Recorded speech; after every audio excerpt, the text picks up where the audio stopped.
A Constituição Federal de 1988 estabelece a ordem econômica como um dos pilares estruturantes do Estado brasileiro, organizando-a sobre fundamentos que procuram equilibrar liberdade de mercado e justiça social. Não se trata de uma economia puramente liberal, nem de um modelo intervencionista clássico, mas de uma arquitetura normativa que reconhece a livre iniciativa como motor da atividade econômica, ao mesmo tempo em que submete essa liberdade a limites constitucionais, voltados à dignidade da pessoa humana e à redução das desigualdades sociais. Nesse sentido, a ordem econômica constitucional revela-se como um espaço de tensão produtiva entre autonomia privada e responsabilidade coletiva, em que o desenvolvimento econômico não pode ser dissociado da função social que legitima sua existência. A livre iniciativa aparece como princípio estruturante da atividade econômica e representa o reconhecimento de que a produção de riquezas decorre, em grande medida, da capacidade criativa,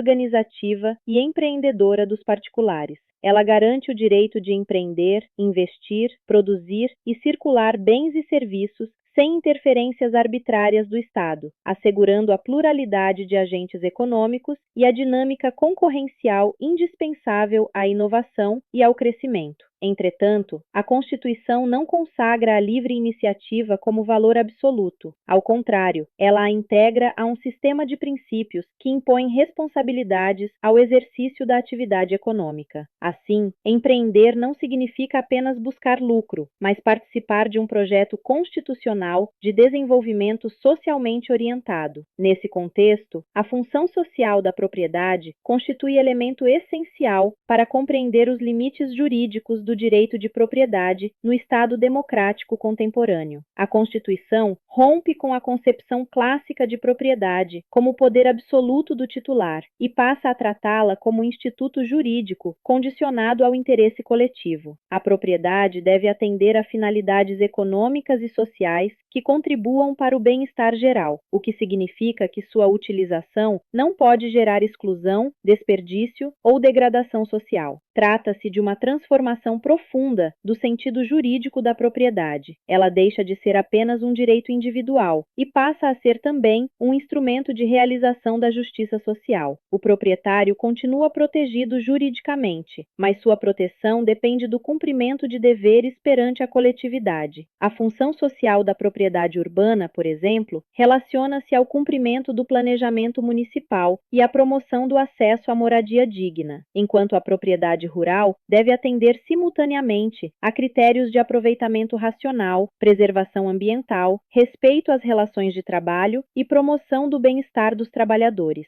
Dessa forma, a propriedade torna-se um instrumento de inclusão e não um mecanismo de concentração improdutiva de riqueza. O direito constitucional brasileiro, nesse ponto, revela uma concepção sofisticada de equilíbrio entre liberdade individual e solidariedade social. Outro princípio estruturante da ordem econômica é a defesa do consumidor, que expressa o reconhecimento da vulnerabilidade do cidadão nas relações de mercado. A Constituição compreende que o consumidor não ocupa posição de igualdade diante do fornecedor e, por isso, necessita de proteção jurídica específica para garantir transparência, segurança e equilíbrio nas relações de consumo. Essa proteção não representa obstáculo ao funcionamento do mercado. Ao contrário, fortalece sua legitimidade ao assegurar confiança nas trocas econômicas e impedir práticas abusivas. A defesa do consumidor, portanto, não é apenas uma política pública eventual, mas um verdadeiro princípio constitucional orientador da atividade econômica. A presença desse princípio evidencia que a Constituição não admite um mercado regido exclusivamente pela lógica do lucro. O mercado constitucionalmente legítimo é aquele que respeita a dignidade da pessoa humana, a boa-fé nas relações contratuais